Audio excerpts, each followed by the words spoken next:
موت کے بعد میت کی خود کے جسم پر توجہ، یعنی روح کی اس جسم کی طرف توجہ۔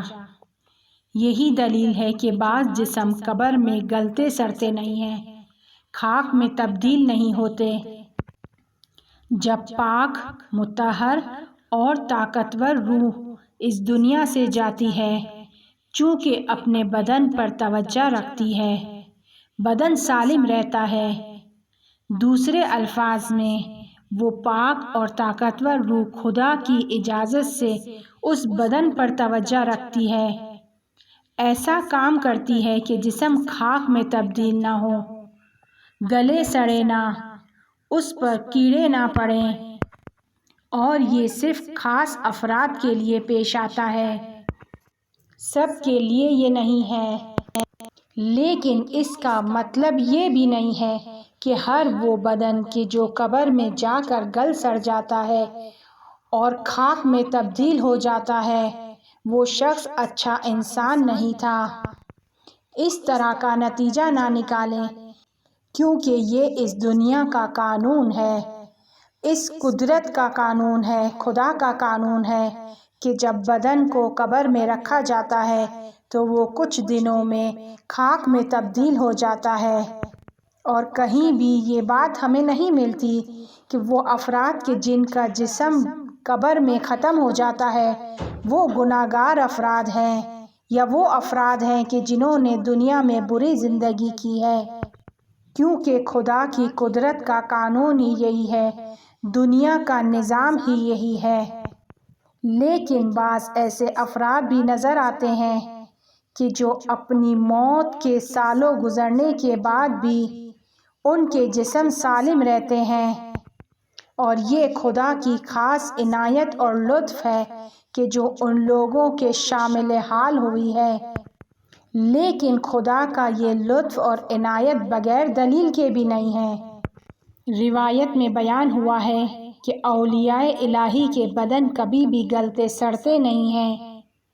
اس کے علاوہ خدا کے اچھے بندوں کے بھی نہیں گلتے سڑتے، خاک میں تبدیل نہیں ہوتے۔ مرحوم ابن بابویہ شیخ صدوق کے جو تہران میں رہتے تھے، 1000 سال پہلے زندہ تھے، یعنی غیبت صغریٰ کے دور میں موجود تھے،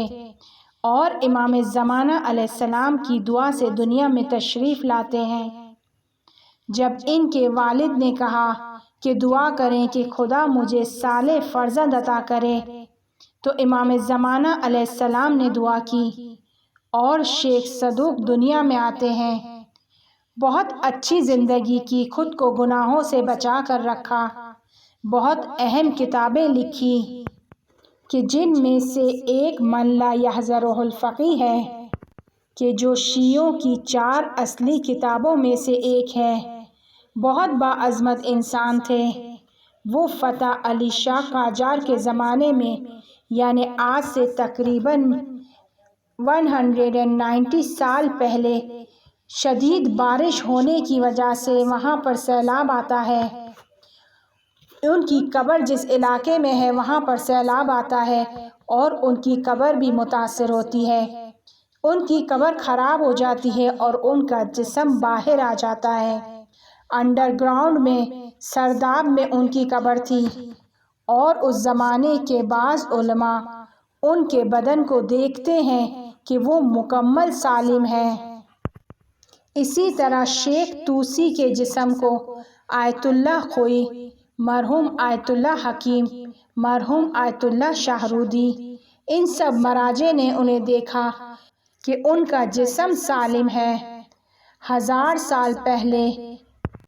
شیخ طوسی کا دور گزرا ہے، یعنی وہ شیخ صدوق کے بعد کے تھے، ان کا جسم مکمل سالم رہا ہے موت کے بعد۔ اسی طرح ہمیں تاریخ سے معلوم ہوتا ہے کہ حضرت حر کا بدن بھی سالم رہا ہے۔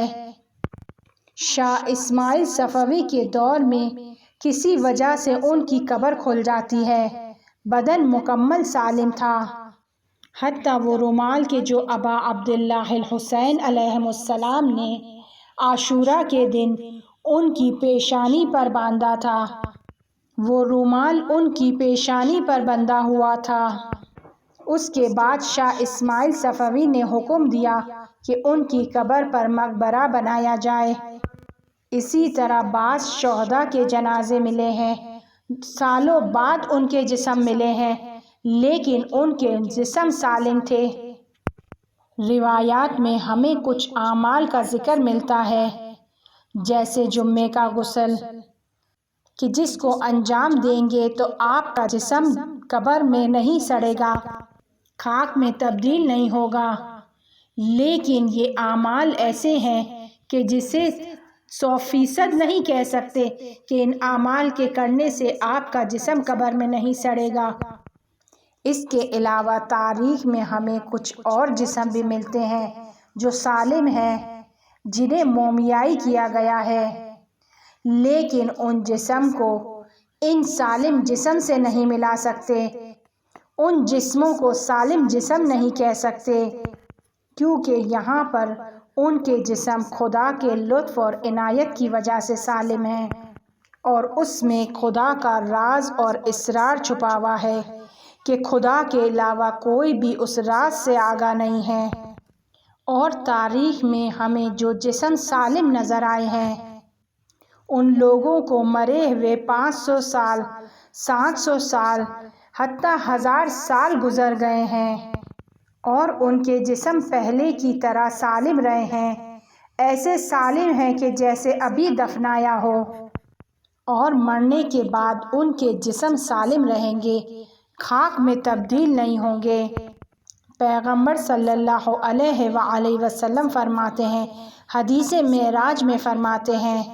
جو کوئی چاہتا ہے کہ اس کا جسم قبر میں تازہ رہے اور گلے سڑے نہ، خاک میں تبدیل نہ ہو، تو ضروری ہے کہ مسجد کو جھاڑو کرے۔ اسی طرح وہ عالم کے جو حقیقی عالم تھے، اپنے علم پر انہوں نے صحیح سے عمل کیا، ان کے جسم قبر میں خاک میں تبدیل نہیں ہوئے۔ اور وہ افراد کہ جو 40 جمعہ غسل جمعہ کو انجام دیتے ہیں، ترک نہیں کرتے، مسلسل انجام دیتے ہیں، نیز ان کے جسم بھی قبر میں خاک میں تبدیل نہیں ہوتے۔ اسی طرح دعا میں بہت اثر ہے۔ اگر کوئی دعا کرے کہ اس کا جسم قبر میں خاک میں تبدیل نہ ہو، اور اگر خدا اس کی دعا کو قبول کر لے تو اس کا جسم خاک میں تبدیل نہیں ہوگا، جیسے پیغمبر صلی اللہ علیہ وآلہ وسلم نے فرمایا کہ میں نے امیر المؤمنین علیہ السلام کی والدہ جناب فاطمہ بنت اسد کے جنازے پر خدا سے درخواست کی کہ خدایا فاطمہ بنت اسد کے کفن کو اس وقت تک کہ جب تک وہ جنت میں داخل نہیں ہوتی اسے گلنے سڑنے سے محفوظ رکھ، اور خداوند تعالی نے میری اس درخواست کو قبول کیا۔ اس کے علاوہ بعض شہداء ایسے ہیں کہ جن کے جسم خاک میں تبدیل نہیں ہوئے۔ روایات کے مطابق 10 ایسے گروہ ہیں کہ جن کے جسم قبر میں مرنے کے بعد خاک میں تبدیل نہیں ہوتے، جن میں جہاد کرنے والے،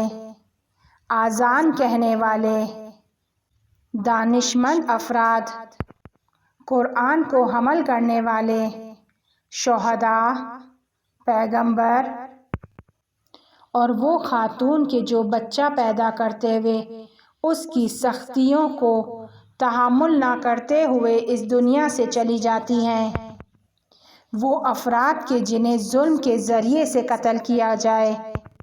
وہ افراد کہ جو جمعے کے دن انتقال کر جائیں،